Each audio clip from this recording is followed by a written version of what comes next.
இன்னைக்கு ஆளுங்கட்சியை வந்திருக்கக்கூடியவங்க எப்படி இந்த நிலைமைக்கு வந்தாங்கிறத நம்ம யோசிச்சு பார்க்கணும்.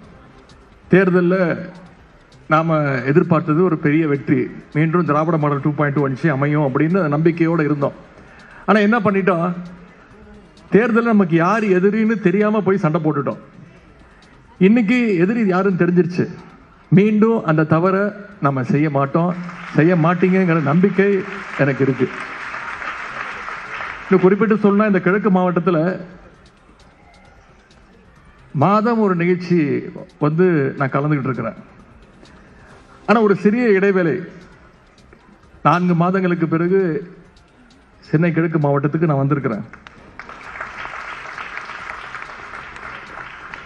ஆனால் சேகர் பாபு அவர்கள் நினச்சிக்கலாம், நான் அவர் மேலே கோபமாக இருக்கேன் அதனால வரல அப்படின்னு கூட அவர் மனசில் தோணிருக்கலாம். அது கோபம் இல்லை, அது வருத்தம். வருத்தம் மட்டும் இல்லை, அவர் மீதும் இந்த மாவட்டத்தின் மீதும் எனக்கு இருக்கக்கூடிய ஒரு உரிமை.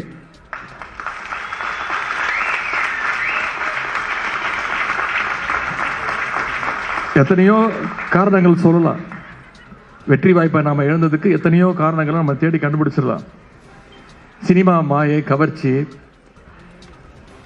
இளம் தலைமுறையினர் சோசியல் மீடியாவிலையும் ஃபோன்லையும் முழுக்க முழுக்க ஒரு கவர்ச்சியால் ஈர்க்கப்பட்டு திராவிட மாடல் அரசுடைய திட்டங்கள், நம்முடைய தலைவருடைய திட்டங்கள்லாம், சாதனைகள்லாம் போய் இந்த இளம் தலைவர்கிட்ட போய் சேரல, அதனால இந்த வெற்றி வாய்ப்பை இழந்துட்டோம். இப்படி எத்தனையோ காரணங்களை சொல்லி நம்மளை நாமே சமாதானப்படுத்திக்கலாம்.